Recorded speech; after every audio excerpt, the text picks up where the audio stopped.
Tapi kalau ini kan kayak sisi di bawah Danantara kan ya. Kalau di bawah Danantara kan mereka udah punya manajemen sendiri, udah punya apa dividen sendiri yang rata-rata setahun bisa 80 triliun atau lebih. Harusnya mereka manage dari situ. Jangan ke kita lagi.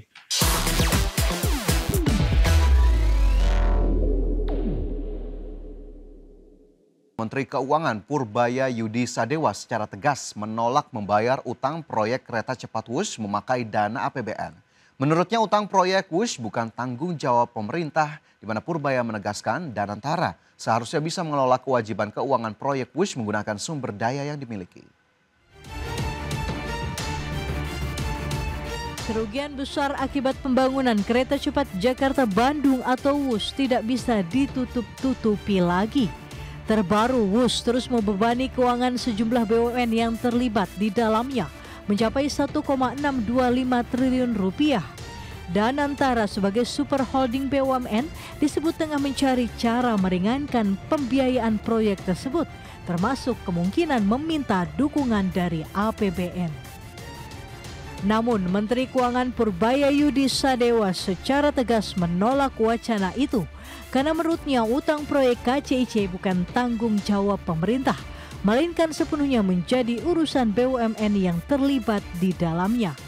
Meski mengaku belum menerima permintaan resmi dari Danantara, Purbaya mengingatkan bahwa sejak super holding itu terbentuk, seluruh dividen BUMN telah menjadi milik Danantara dan tidak lagi tercatat sebagai penerimaan negara bukan pajak. Purbaya menegaskan Danantara seharusnya bisa mengelola kewajiban keuangan proyek Wush menggunakan sumber daya yang dimiliki. Pemerintah tidak ingin terus-menerus menanggung beban keuangan dari proyek yang dikelola secara korporasi. Yang jelas sekarang saya belum dihubungin tentang masalah itu. Tapi kalau ini kan kayak sisi di bawah Danantara kan ya.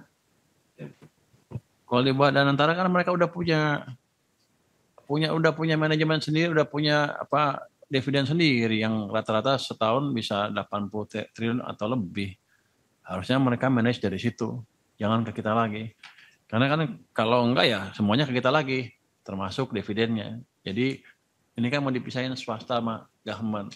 Ya jangan kalau enak swasta, kalau nggak enak government. Saya pikir begitu ya Pak. Posisi saya sekarang, yang saya tahu seperti itu karena saya belum disusun dengan mereka. Seperti diketahui, proyek kereta cepat Jakarta-Bandung dijalankan oleh PT KCIC, perusahaan patungan antara Konsorsium BUMN Indonesia melalui PT Pilar Sinergi BUMN Indonesia dan Mitra China. Sebanyak 75% pendanaan proyek berasal dari pinjaman China Development Bank, sementara sisanya berasal dari modal pemegang saham termasuk KAI, Wijaya Karya, PT PN1, dan Jasa Marga.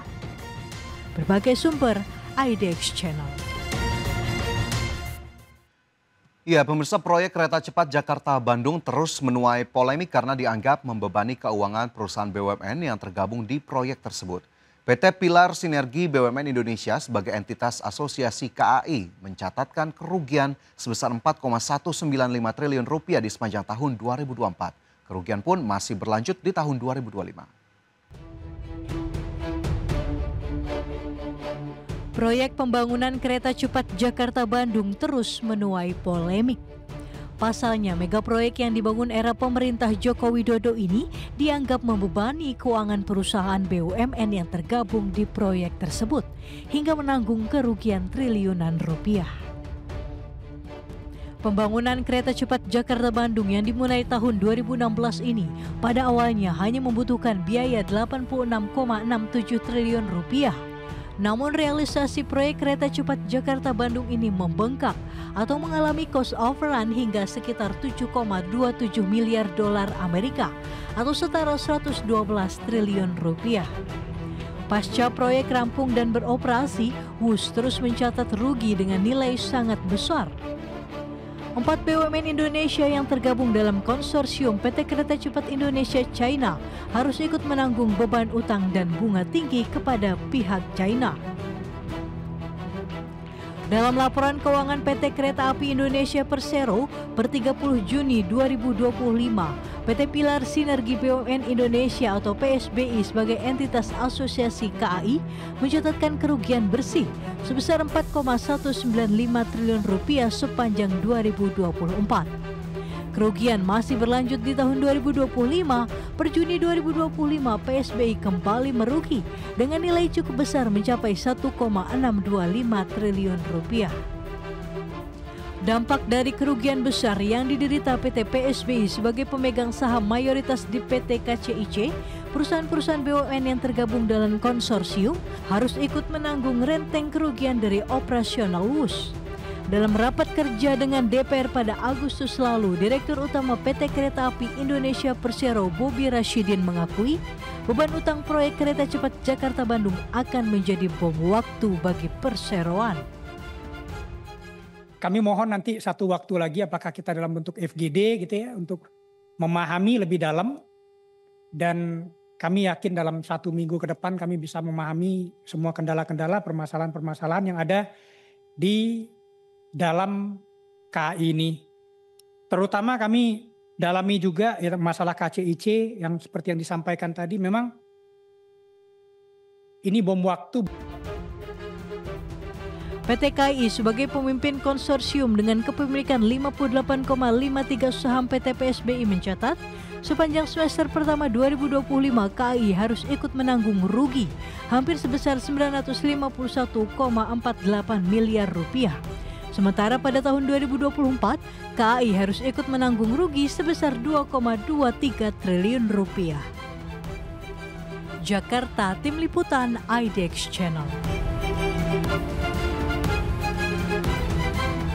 PT Repower Asia Indonesia Tbk atau emiten berkode saham REAL menjalin kerjasama strategis dengan Riskon Group untuk mengembangkan proyek perumahan bagi masyarakat berpenghasilan rendah.